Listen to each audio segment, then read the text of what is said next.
today we start with the economic lesson from the NSSC Syllabus for Economics of Namibia, and we will do 2.1 in the syllabus, the A and the B part. The A part, you must make sure that you understand what the private sector firms is, and you must understand what public sector firms is.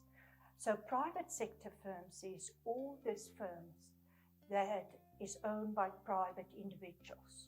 So if you are a private individual who have started up your own firm, then you can be seen as part of the private sector.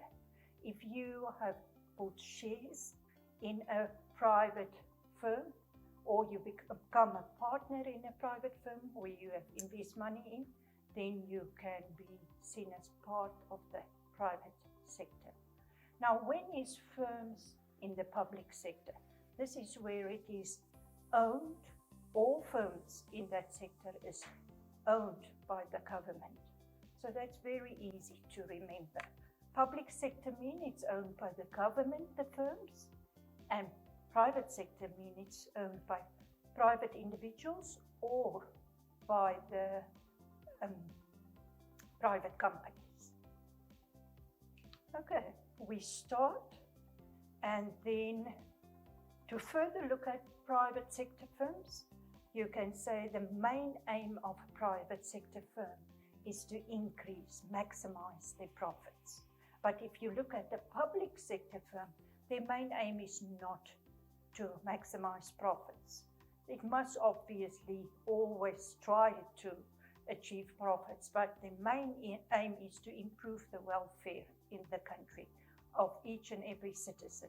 So that is why it is important for you to remember the sector firms is controlled and owned by the government, and the aim of the firms is to improve the welfare. The private sector firms is owned and controlled by private individuals or private firms, and their aim is to maximize profits.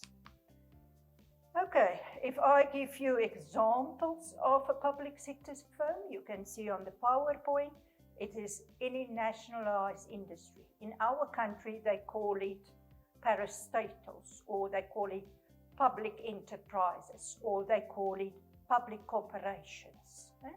Any of that is the same. It's a firm that the government is the owner of that firm. Okay, then municipalities is also a business that belong to the government. So what type of firms do you know? Businesses do you know that is in the hands of the government? You know, for example, Nam Water. You know, for example, Transnamib, Air Namibia, MBC for TV and radio. All of that are firms that belong to the government. They're owned and controlled by the government. Again, I repeat, some people call it public enterprises, public corporations, parastatals, but we will discuss it as nationalized industries. Doesn't matter which one you use. Okay, if I look at examples of private sector firms, you will see on the PowerPoint, we will discuss sole traders, we will discuss partnerships, close corporations, then we will look at 3 types of cooperatives. That is a worker cooperative, a consumer cooperative, and an agricultural cooperative. Okay, and then we will look at companies. We will divide companies into private companies and public companies. And lastly, we will look at multinationals. Okay, we will start with the first private sector firm. That is the easiest type, and that you also most common type of business organization, and that is the sole trader. The sole trader, how will you identify a sole trading business? What features must a sole trading business have? A sole trading business, they say they are also called a sole proprietor. They are owned and managed and controlled, managed or controlled, same, They are owned and controlled by one person. Okay, they are most common business organization. They are also the oldest business organization. This business organization is also the easiest to set up and is also the cheapest to set up.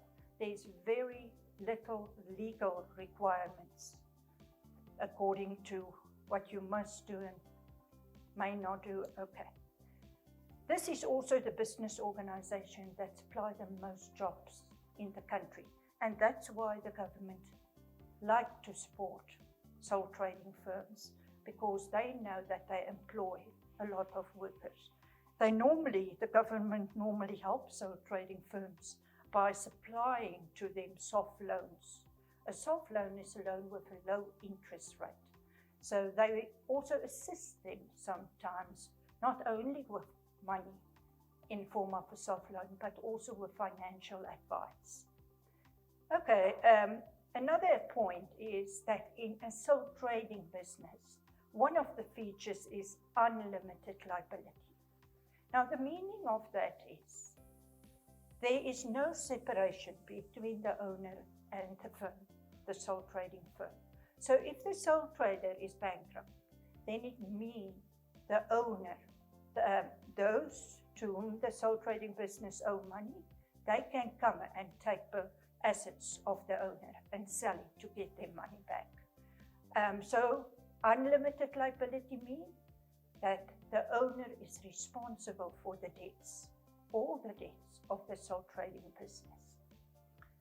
Okay, and then if we continue, normally sole trader businesses is fit for small businesses that provide a personal service, like a hairdresser. So that is a good example that use a sole trader. Or you get, for example, a psychiatrist. They work one-on-one, and they also don't need to have lots of capital to start up their businesses. And they also don't need to have big buildings to operate from. So a sole trading business is perfect for them because they provide a personal service. Okay, and then management of this business is the easiest because it's very flexible. If you discover that those who use your products is not interested in the type of product you produce anymore, then you can adapt your product easily to what the clients want.